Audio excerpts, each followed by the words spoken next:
The whole town laughed when he built a second structure around his cabin, and now they know why.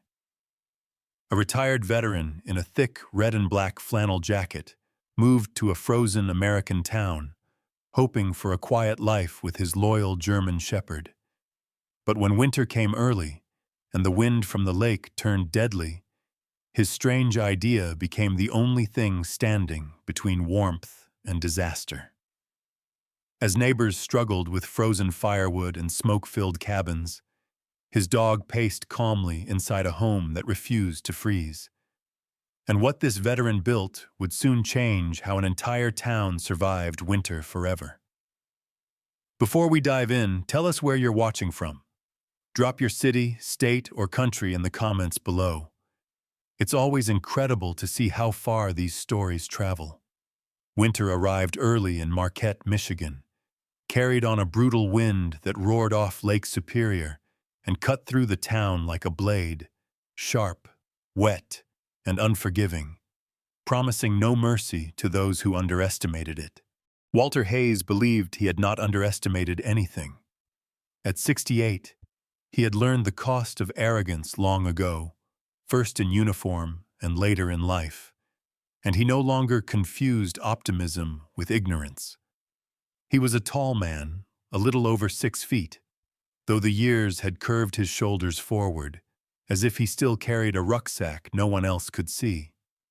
His face was hard-lined, all angles and weathered planes, with a jaw that looked carved rather than grown, and a gray beard kept short out of habit rather than vanity. His eyes were pale blue, steady and distant, the kind that didn't flicker when confronted, the kind shaped by decades of scanning horizons for danger. Over his frame he wore the same garment almost every day, a thick red and black buffalo plaid flannel jacket, heavy enough to feel like armor, frayed at the cuffs, softened by years of use, smelling faintly of wood smoke and cold iron. People in town recognized him by that jacket before they remembered his name.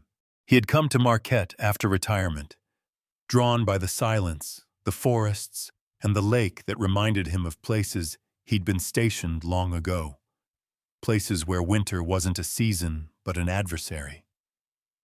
The cabin he built sat just outside town, tucked among spruce and birch, modest in size and honest in construction. Walter raised it with his own hands, following principles that had never failed him before. Logs fitted tight, seams chinked with care, a stone hearth set against the north wall to face the worst of the wind, and a floor lifted on stone piers to keep the cold earth at bay. He did everything the way the manuals would have approved, the way old instincts told him was correct. When he finished, he stood back and felt a rare, quiet pride. This, he believed, was enough. That belief did not survive the first winter. By late October, snow came heavy and wet, the kind that clung instead of drifting, soaking everything it touched. Walter stacked his firewood under a simple lean-to on the east side of the cabin, covering it with canvas weighed down by stones. He had cut the wood early, pine and spruce, split it clean, and assumed time and effort would do the rest.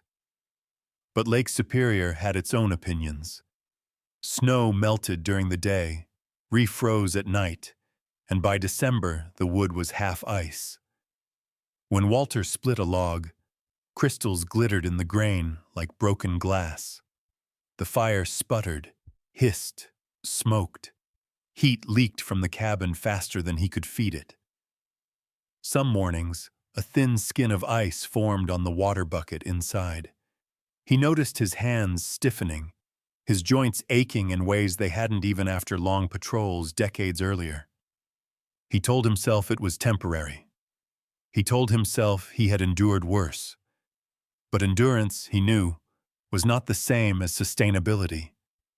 The only creature who seemed unimpressed by the cold was his dog. The German shepherd, a 7-year-old male with a thick sable coat and amber eyes, had been with Walter since he was a pup. Broad-chested, powerful, and alert even at rest. The dog moved with a quiet confidence that mirrored his owner's. His muzzle was beginning to gray, just enough to show age without dulling authority. Inside the cabin, the dog slept near Walter's boots, ears pricked even in dreams, rising whenever the wind howled particularly hard, as if listening for something more than weather. Outside, he patrolled the perimeter instinctively, nose low, tail steady, paws crunching through snow, as though the cold were merely an inconvenience. To Walter, the dog was more than companionship. He was routine, purpose, and a reminder that vigilance mattered even in peace. By February, Walter had burned through nearly all his wood and his patience along with it.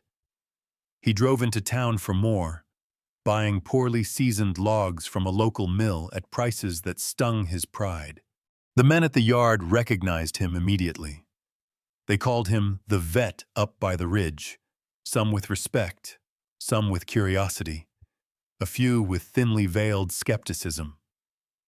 One of them, a stocky man named Tom Becker, with a red nose and a voice that carried even in the wind, joked that Lake Superior ate cabins for breakfast. Still, doubt crept in during the long nights. Sitting by the hearth, wrapped in his flannel jacket, Walter replayed memories he usually kept locked away. He remembered nights overseas when the cold had been worse than fear, when survival depended not on bravery, but on preparation and adaptation. He remembered losing friends who had followed the book instead of the situation. Those memories had shaped him, made him cautious, inward, sometimes distant with people who hadn't shared that kind of cold. In Marquette, neighbors described him as quiet but not unfriendly, polite but guarded, a man who nodded more than he spoke. They did not know that his reserve was less aloofness than calculation, a habit formed when mistakes had consequences measured in lives. When spring finally loosened winter's grip, Walter walked his property daily, assessing damage the way he once assessed terrain. He noticed patterns he had ignored before. The wind struck hardest from the north and west, stripping warmth from the cabin walls. Snow piled where the lean-to failed to protect the wood. Inside, the hearth radiated heat, but much of it vanished into the air beyond the logs, lost to the wind. One afternoon, as he restacked what little usable wood remained, he paused and looked from the cabin to the empty space around it. An idea surfaced, quiet but insistent. It did not arrive fully formed. It felt more like recognition than invention, as if he were remembering something he had always known. Heat did not disappear. It moved, and he had been letting it move away unused. By early summer, rumors began to circulate. Walter started hauling additional lumber onto his property, more than what seemed necessary for repairs. He sank posts into the ground several feet out from the cabin walls, laid horizontal beams, and began framing a second structure around the first. From the road, it looked as though he were building a barn over his house, a strange, bulky outline rising where a simple cabin had stood. Passing neighbors slowed their trucks. Some stopped. Tom Becker drove by one afternoon, leaned out his window, and laughed openly. "You starting over already, Hayes?" he called. "Or you just don't trust your own build?"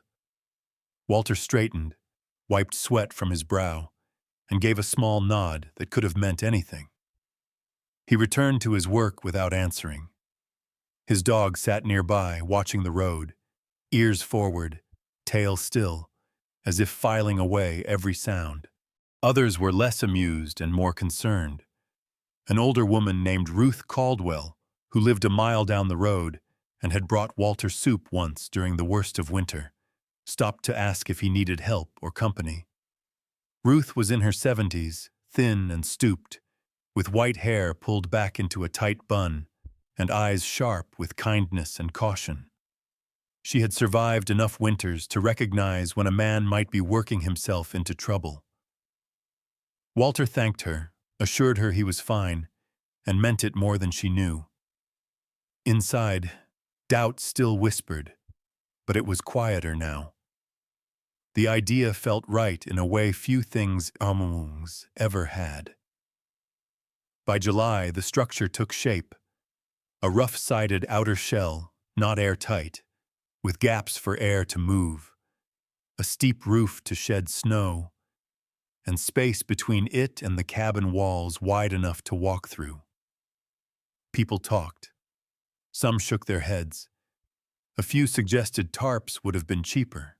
Walter heard the laughter carried on the summer wind, lighter than winter's howl, but no less sharp.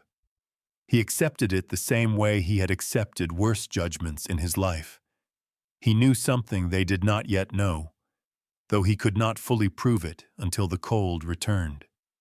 As August waned, Walter stood inside the narrow corridor between the cabin and the new outer walls, feeling the stillness there, the way sound softened and air settled. The dog padded beside him, nails clicking on wood, sniffing curiously at this new, enclosed space. Walter rested a hand on the dog's broad head and exhaled slowly. He did not feel triumphant. He felt cautious hope, the kind earned only after failure. The laughter hadn't stopped, but it no longer mattered. Winter would decide who was right. Spring loosened winter's grip reluctantly in Marquette, leaving behind soaked ground, gray snowbanks, and a bitterness in Walter Hayes that felt heavier than the cold itself. He did not rush the season the way others did.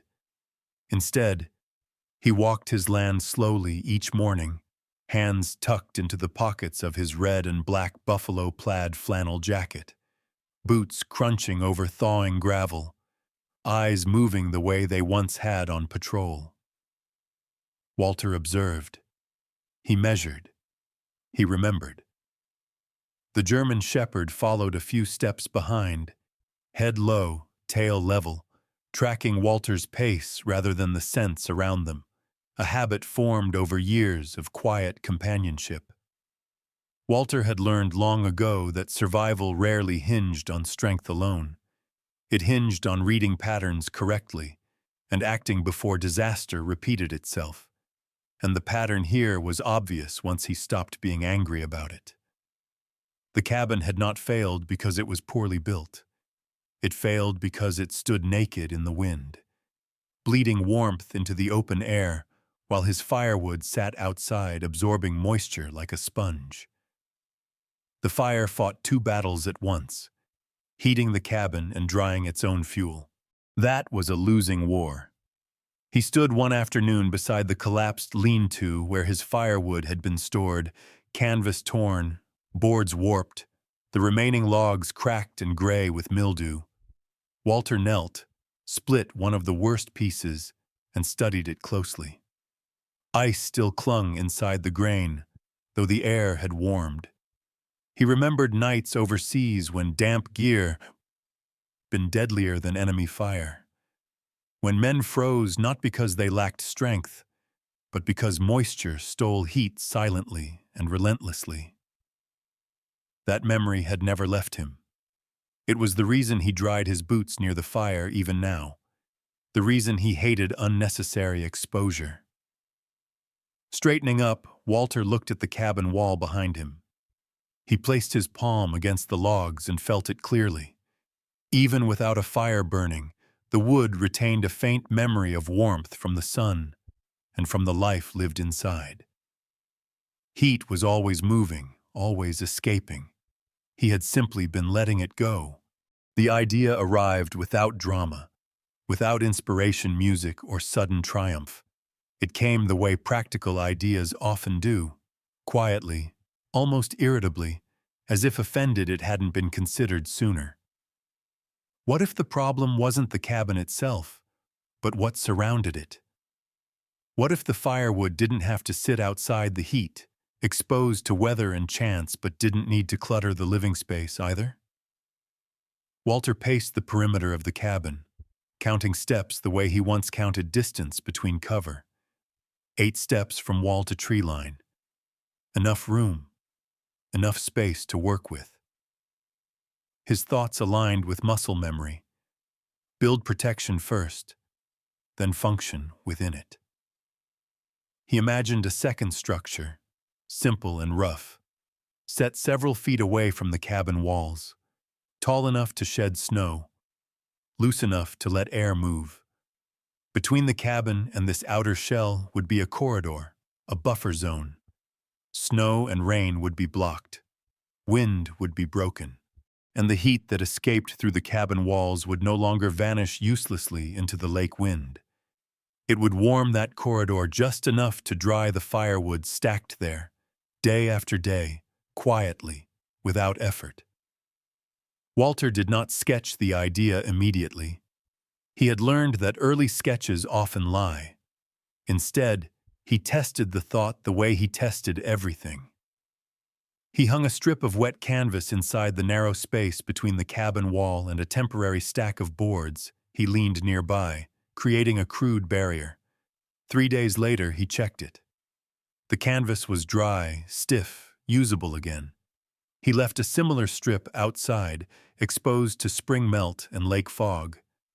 That one remained damp and sour-smelling. The German shepherd watched him conduct these small experiments with calm interest, nose twitching as Walter handled the materials, as if approving the quiet logic of it all. When Walter finally spoke the idea aloud, the reaction was immediate and predictable. Tom Becker heard it first, leaning against his pickup at the mill yard, chewing on a toothpick. Becker was thick through the shoulders, perpetually red-faced, with a laugh that came fast and loud. He listened, eyebrows rising higher with every sentence, then burst out laughing. "You're telling me," he said, wiping his eyes, "you want to build a barn around your cabin? Not a woodshed? Not better tarps? A whole damn building?" A couple of other men nearby joined in, their laughter carrying across the yard. Walter stood still, hands in his jacket pockets, expression unreadable. He did not defend himself. He had learned the cost of arguing theories with people who had not yet paid the price of being wrong. Word traveled faster than lumber orders. By the time Walter began hauling extra posts onto his property, people were already talking. Some shook their heads in amusement. Others watched with concern. One afternoon, a new figure appeared at the edge of his clearing. Sarah Donnelly, a woman in her early 40s who had moved to Marquette a year earlier, after a divorce that had stripped her of more confidence than possessions. Sarah was tall and lean, with ash-blonde hair usually tied back in a practical knot, skin pale from long winters and indoor work at the town library.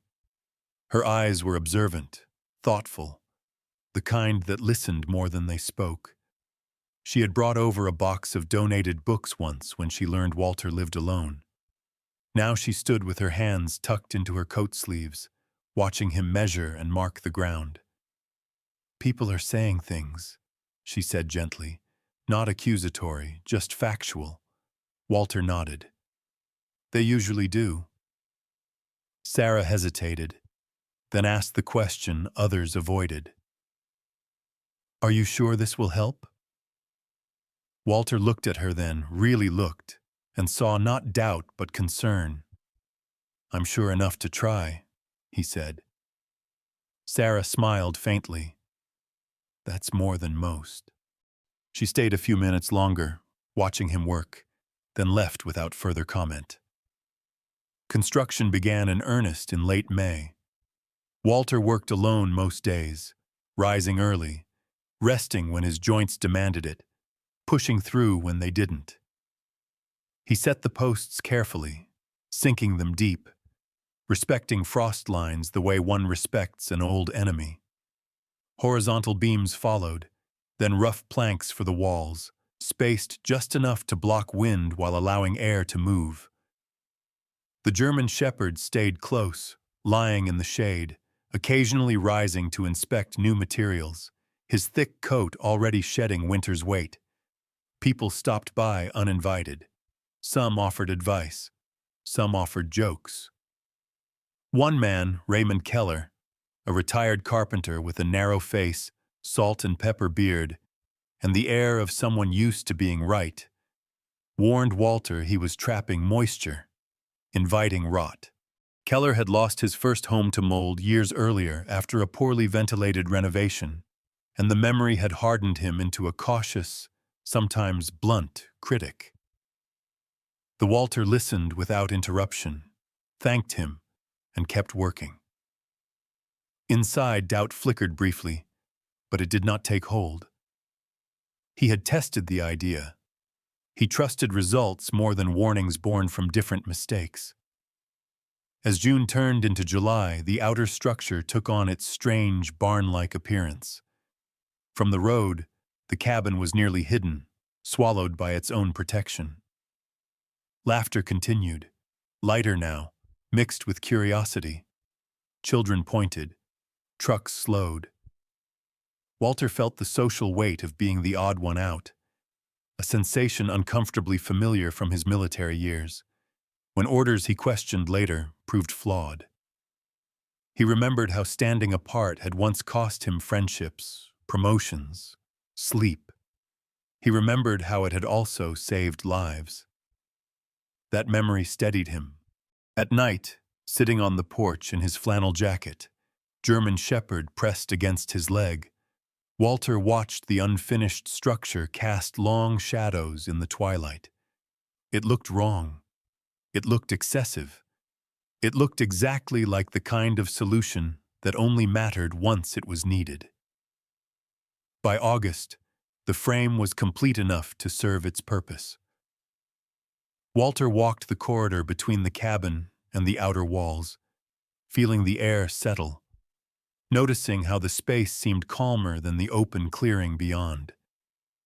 He stacked split wood loosely along the north and west sides, leaving gaps for air, arranging it with the care of someone setting supplies before a long campaign. His hands ached, his back protested, but his mind was quiet in a way it had not been for months. The German Shepherd followed him through the corridor, sniffing the wood, brushing his flank against the cabin wall, tail wagging once, slow and deliberate. Walter paused, rested his hand on the dog's head, and allowed himself a rare thought of cautious optimism. The idea was no longer just an idea. It existed now, standing awkwardly against the sky. Winter would decide the rest. By midsummer, the shape of Walter Hayes's decision could no longer be ignored. The outer structure had risen high enough that the original cabin now seemed swallowed by it, like a veteran retreating behind layered defenses. From the road, it looked wrong in a way that unsettled people. Too large for a woodshed, too crude for a second home, too deliberate to be a mistake. Walter worked alone through June and July, rising before the sun burned the fog off Lake Superior, stopping only when his hands shook or his back tightened enough to demand respect. He drove each post deep, 3 feet into the ground, tamping soil and stone with the same patience he once used to secure defensive positions. The German Shepherd stayed close, now shedding his winter coat in clumps, his sable fur lightening to gray along the flanks, moving constantly between sun and shade. At 7 years old, the dog carried himself with the authority of experience, no wasted motion, eyes tracking everything that passed the property line. Walter chose rough sawn planks for the walls, not bothering to make them tight. He left deliberate gaps, wide enough to breathe, but narrow enough to break the wind. When neighbors commented that rain would blow in, Walter nodded. When they warned snow would drift inside, he nodded again. He had planned for that. The goal was never to seal the space, only to calm it. He built the roof steep and simple, pitched to shed snow fast, its silhouette more barn than home. At each gable end, he left open vents, framed carefully so air could rise and escape, carrying moisture with it. To Walter, the structure was not a building in the traditional sense. It was equipment, and like all good equipment, it looked unimpressive to those who judged by appearance alone. The commentary grew louder as the walls went up. Tom Becker drove by daily now, slowing his truck just enough to shake his head. Raymond Keller returned once, standing with his arms crossed, his narrow face creased with concern. "You're still inviting rot," Keller said, not unkindly, just stubborn. Keller's skepticism came from a real place. Years earlier, he had lost a workshop to black mold after enclosing it too tightly, a failure that had cost him money and pride. That loss had etched caution into his character, making him blunt with warnings he felt others ignored. Walter listened, as he always did, then pointed out the vents, the spacing, the airflow path. Keller frowned, unconvinced, and left shaking his head. The exchange lingered in Walter's thoughts longer than he wanted to admit. Social consequences, Walter had learned, were rarely dramatic. They arrived quietly, in pauses and omissions. At the hardware store, conversations lowered when he entered. At the diner, the counter seat beside him remained empty longer than before. He overheard phrases like "lost his edge" and "old habits," spoken without malice but with finality, as though his odd construction had reclassified him from neighbor to curiosity. Even Sarah Donnelly, usually open and observant, seemed uncertain how to approach him now. When she did stop by one afternoon, she stood a little farther back than before, her ash-blonde hair loose around her shoulders, eyes flicking between the structure and Walter's face. "It's bigger than I imagined," she said carefully. Sarah had always been deliberate with words, shaped by years of listening to other people's stories in the library stacks. Her divorce had taught her how quickly certainty could turn into embarrassment, and she guarded herself accordingly. Walter smiled faintly. "It needs to be," he replied. Sarah studied the vents, the roofline, the stacked lumber waiting to be used. "I hope it works," she said, and meant it. There were moments, especially at night, when the doubt returned. Walter would sit on the porch step in his red and black flannel jacket, watching the last light fade behind the trees, listening to the wind comb through the unfinished structure. The German shepherd paced the corridor now, nails tapping against dry boards in a steady rhythm, his presence grounding. Walter thought of the cost already paid. Lumber money, labor, reputation. He thought of the easier path he could have taken. Better tarps, more firewood, acceptance of discomfort.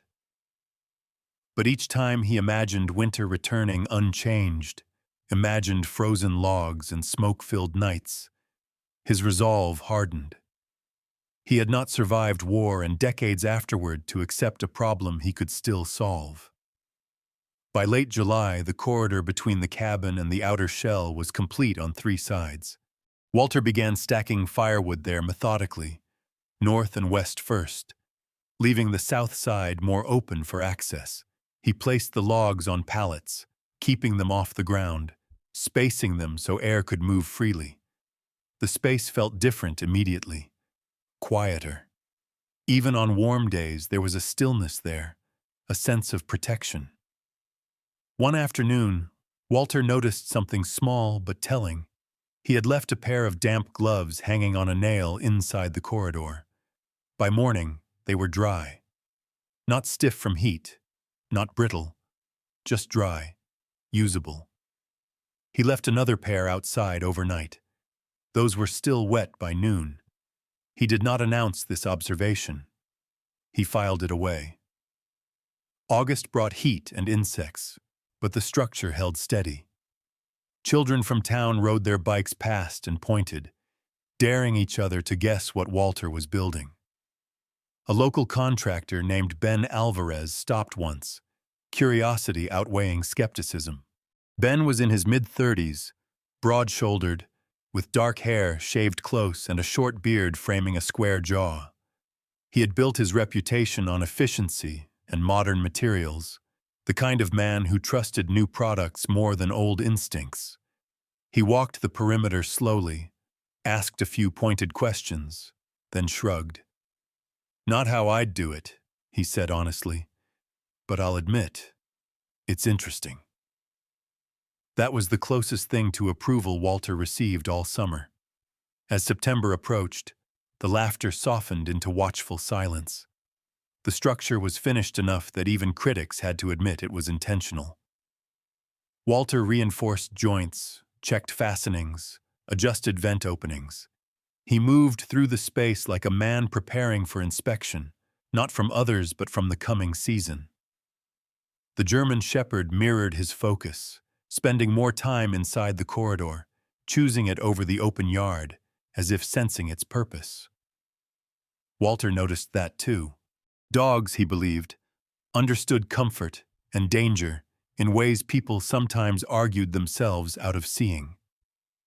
One evening, after a long day of final adjustments, Walter sat inside the corridor alone, back against the cabin wall, listening to the muted sounds of the forest beyond the shell. The air was calm there, insulated from the wind. He felt the cabin's residual warmth against his spine and allowed himself a long, slow breath. This was the price of choosing differently, he thought. Isolation first, vindication later, maybe, or never. He was prepared for either. What mattered was that he had acted on what he knew to be true. Outside, the first hints of autumn crept into the air. Leaves began to turn. Lake Superior darkened. Winter was no longer a threat in the distance. It was on its way. And when it arrived, Walter would be ready, whether anyone else believed him or not. Winter did not arrive politely in Marquette. It announced itself with violence. The first real snow came in mid-October, heavy and wet, plastering roofs and bending tree limbs before freezing solid overnight. Within a week, Lake Superior began to roar in earnest, wind tearing across its dark surface and slamming into town with relentless force. Temperatures plunged, not gradually, but sharply, as if the season had lost patience. Walter Hayes felt it the moment he stepped outside one dawn, the cold biting through his gloves, the air sharp enough to sting the lungs. He stood for a moment in his red and black buffalo plaid flannel jacket, watching the German Shepherd move confidently through fresh drifts, and knew the test had begun. The first nights were uneasy. Walter lit the fire cautiously, feeding it with wood he had stacked months earlier inside the corridor. The difference was immediate and unmistakable. The logs were lighter in his hands, their surfaces pale and clean, splitting with a crisp crack instead of a soggy tear. When he placed them in the firebox, they caught quickly, flames steady and bright, almost cheerful. Smoke rose cleanly through the chimney instead of curling back into the room. Walter sat on his stool, eyes fixed on the hearth, waiting for disappointment. It did not come. The cabin warmed evenly, the stone around the fireplace absorbing heat and releasing it slowly, the air inside remaining calm instead of drafty. The German Shepherd stretched out on the floor, belly up, something he never did when the cabin was cold. Walter allowed himself a tight smile. Outside, things were already unraveling. Tom Becker's place was one of the first to struggle. Becker had relied on tarps and good intentions, both of which failed under Superior's wind. One afternoon, Walter saw him in the distance, shoulders hunched, hacking at frozen rounds with growing desperation. Becker's laugh was gone now, replaced by short, sharp movements born of frustration and cold. The Dunlap brothers, who lived farther west, fared worse. Their chimney began drafting backward during the first real gale, smoke filling their cabin until breathing became difficult. They were forced to crack a window just to survive the night, letting in air so cold it felt like punishment. Walter heard about it later, not from gossip, but from the way the town grew quieter. By early December, the storm that would define the winter arrived. Snow fell sideways, driven by 40-mile-per-hour winds, piling into drifts taller than fences. The temperature dropped to 28 below zero, a number that carried weight even for those accustomed to cold. Power flickered in town. Roads vanished. The world narrowed to survival. Walter prepared the way he always had, methodically. He stacked extra wood near the door, checked vents, ensured airflow remained open. Inside the corridor, snow pressed against the outer walls but did not penetrate far. The space remained calm, almost eerily so. The wind reduced to a distant howl. During the worst night of the storm, Walter woke once to feed the fire. He expected the familiar shock of cold air, the struggle to coax warmth back into the room. Instead, the cabin held steady. The thermometer on the wall read 55 degrees Fahrenheit. Not luxurious, but comfortable. Enough. He stirred a pot of soup on the stove, the simple act feeling almost indulgent under the circumstances. The German shepherd lay nearby, eyes half closed, rising only when the wind slammed particularly hard against the outer shell, then settling again when nothing followed. Walter ate slowly, listening to the storm rage beyond his layered defenses, and felt something loosen inside his chest. It was not triumph. It was relief. 3 days into the storm, there was a knock, not on the cabin door, but on the outer wall of the shell, a hollow sound muffled by snow. Walter paused, listening. The German shepherd was already on his feet, alert but not aggressive. Walter opened the covered entry and found Tom Becker standing there, beard frosted white, eyes rimmed red from cold and exhaustion. Becker looked smaller somehow, his usual bulk diminished by circumstance. "How warm are you?" he asked without preamble, pride clearly abandoned. Walter stepped aside, letting Becker see inside the corridor, the stacked wood, the faint warmth radiating from the cabin walls. Becker reached out and touched one of the logs, then shook his head slowly. "Dry," he muttered, "all of it." The visits did not stop with Becker.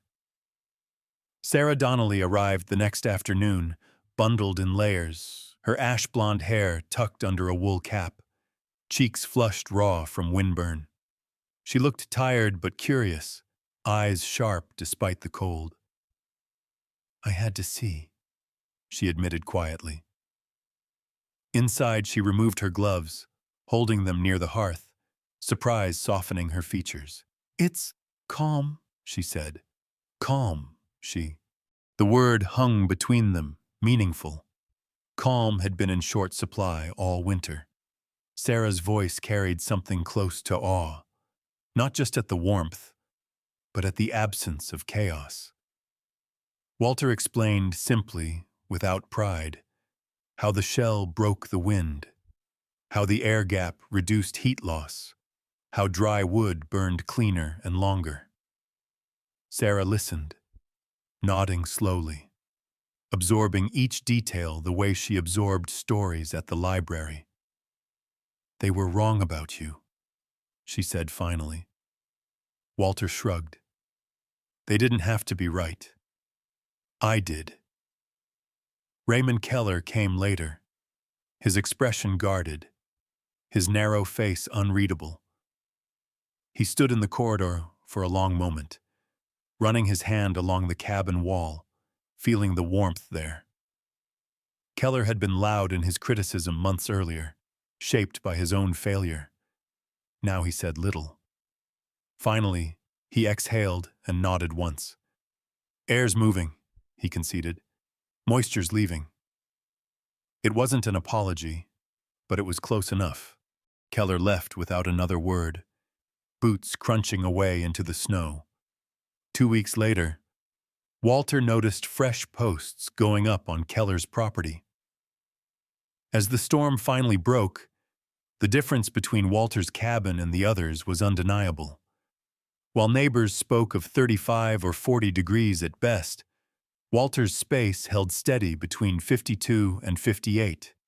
He burned less wood than he ever had, feeding the fire morning and night instead of every few hours. The German shepherd grew lazier, sprawling in warm corners, occasionally lifting his head to watch visitors arrive with questions instead of jokes.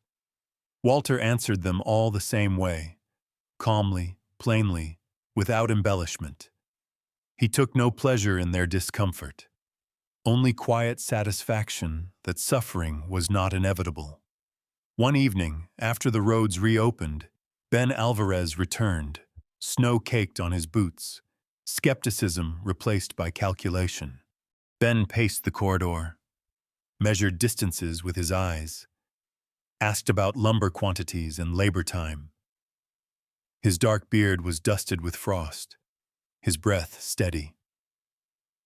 "You saved wood," he said, more statement than question. Walter nodded. "And sleep." Ben smiled thinly. "That's worth more than people think." The laughter did not return after that. It dissolved into something else. Respect, curiosity, imitation. Walter felt the shift without celebrating it. He had seen similar turns before, moments when consensus flipped quietly, when those who mocked yesterday asked for guidance today. He stood once more on his porch step, flannel jacket pulled tight, the German shepherd seated at his side, watching smoke rise from chimneys across the valley. This time, there was less smoke, more steady warmth. Winter still ruled the land, but it no longer ruled him. By the time January settled into Marquette, with its long blue nights and brittle mornings, the laughter that had once followed Walter Hayes had thinned into something quieter and more deliberate. It arrived as footsteps crunching in snow, as hesitant knocks, as questions asked without sarcasm. Walter did not greet this shift with triumph. He greeted it with the same steady reserve that had carried him through worse changes than neighborhood opinion. He had learned long ago that pride was loud and fragile, while usefulness was quiet and durable. Each morning, he rose before the light, pulled on his red and black buffalo plaid flannel jacket, and stepped into the corridor to check airflow, wood stacks, and snow buildup. The German shepherd followed at his heel, now heavier through the shoulders from winter rest, his coat thick and silvered with age, moving with the confidence of a creature who knew his territory had finally become secure. The first neighbor to ask for help did not ask loudly. It was Raymond Keller, the retired carpenter whose warnings had once been sharp with conviction. Keller arrived with his collar turned up against the cold, his narrow face red from wind exposure, salt and pepper beard stiff with frost. He stood awkwardly near the entry, hands buried in his coat pockets, eyes avoiding Walter's at first. Keller's past mistake losing a workshop to mold had shaped him into a man who trusted caution more than curiosity, and admitting error came hard. "I've been thinking," he said finally, voice low, almost embarrassed. Walter nodded and waited. Keller gestured vaguely toward the shell. "If I wanted to try something like this, where would I start?" Walter did not smile. He did not remind Keller of old warnings. He simply walked him through the corridor, pointing out vent placement, spacing, and the importance of airflow. Keller listened intently, asking precise questions, the way craftsmen do when they recognize something real.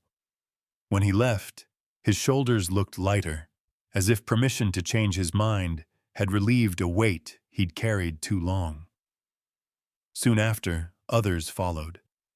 Tom Becker came back, this time with a notebook and pencil tucked behind his ear, his usual bravado replaced by a practical focus.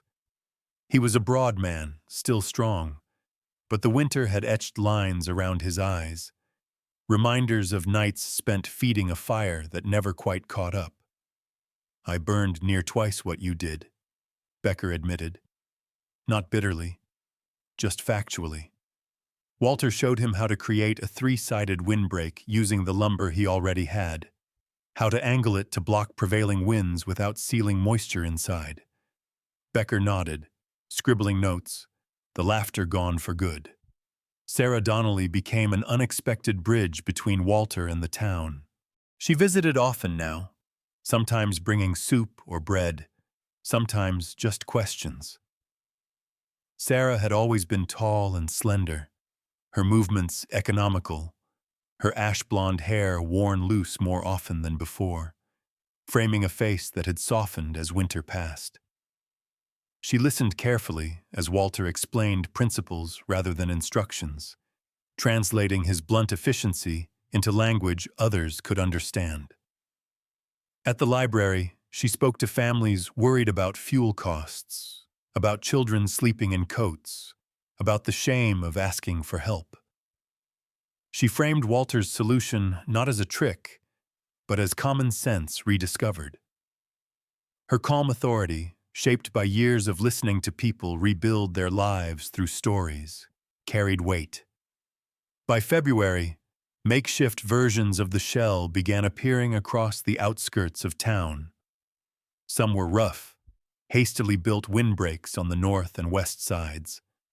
Others were full enclosures, ambitious and awkward, with uneven boards and borrowed ideas. Walter walked through a few of them when invited, offering small corrections, emphasizing ventilation and spacing. He never insisted on perfection. He knew better than to demand it. Survival, he believed, improved in increments. The German shepherd accompanied him on these visits, moving calmly through unfamiliar yards, sniffing wood stacks, tail wagging slowly when he found dry fuel. Children followed him with curiosity, emboldened by his gentle presence, asking Walter if the dog worked too. Walter would answer simply, "He keeps me honest." One afternoon, Ben Alvarez returned, this time with his teenage son in tow. Ben looked different now, less skeptical, more analytical. His dark beard was trimmed shorter, his posture alert, the look of a man recalculating his assumptions. His son, Miguel, was 16, tall and thin, with dark hair falling into his eyes and a guarded curiosity common to boys on the edge of adulthood. Miguel had spent most of the winter helping his father on job sites, learning the cost of mistakes the hard way. Ben asked Walter detailed questions about lumber quantities and labor time. Miguel listened quietly, then surprised both men by pointing out how the stacked wood itself added insulation. Walter nodded, pleased. "You're paying attention," he said. As the weeks passed, the shell concept shifted from novelty to norm. The conversations changed tone. Instead of, "Why would you do that?" people asked, "How far out should I build?" or "Which side matters most?" Walter answered patiently, repeating himself without frustration. He did not hoard the idea. He had no interest in ownership. In his experience, knowledge that saved lives did not belong to individuals. It belonged to whoever needed it next. He remembered commanders who guarded information out of ego and the damage that followed. He would not repeat that mistake. The winter loosened slowly. grudgingly. Snowbanks receded, roofs reappeared, and the lake shifted from iron gray to a softer blue. One evening, as daylight stretched a few minutes longer, Walter sat on his porch step, the German shepherd pressed against his leg, both of them watching smoke rise evenly from several chimneys across the valley. The smoke was thinner now, steadier, a sign of dry fuel and controlled fires. Sarah joined him, wrapping her coat tighter, her cheeks flushed from the cold. "They're warmer," she said quietly. Walter nodded. "They learned," he replied. Sarah smiled, a small, satisfied curve of the mouth. Walter thought about what the winter had taught him. Not about building, though that mattered, but about humility and endurance. He had not been right because he was smarter. He had been right because he was willing to look foolish long enough for results to speak. The German shepherd lifted his head, ears catching a distant sound, then settled again. Walter rested his hand on the dog's thick neck, feeling the warmth there, steady and real. He did not feel vindicated. He felt aligned, as though something long out of balance had quietly returned to center. By the time spring came in earnest, the shell over his cabin no longer looked strange. It looked intentional, useful, ordinary even. That, Walter realized, was the true mark of success. The idea had stopped belonging to him. It had become part of how people lived, and that was enough. What happened in that frozen corner of Marquette was never just about wood, walls, or winter. It was about a quiet kind of miracle, the kind God often works through ordinary hands. No fire fell from heaven. No voice thundered from the sky. Instead, grace showed up as patience, humility, and the courage to act when everyone else laughed. God did not stop the wind, but he gave one man the wisdom to work with it. He did not remove the cold, but he allowed warmth to be found where others saw only waste. In everyday life, miracles rarely look like miracles at first. They look like stubborn faith, like choosing the harder right over the easier wrong, like trusting that the small, practical steps you take today will protect the people you love tomorrow. Just as Walter learned to capture the heat that was already there, God invites us to notice the blessings we are letting slip away. Our time, our relationships, our chances to serve, and to put them to work with care and intention. If this story speaks to you, let it be a reminder. God often uses what the world calls foolish to deliver what truly saves. So don't be afraid to stand alone for a season. Don't be afraid to look different. Winter always reveals the truth. Before you go, tell us where you're watching from and what challenge you're facing right now. Share this story with someone who might need warmth, hope, or encouragement today. If you found value here, subscribe to the channel so you don't miss the next story. Each one is a reminder that faith, wisdom, and perseverance still matter. May God bless you, keep you safe, and bring warmth into your life, even in the coldest seasons. May He guide your hands, strengthen your heart, and remind you that no effort made in love is ever wasted.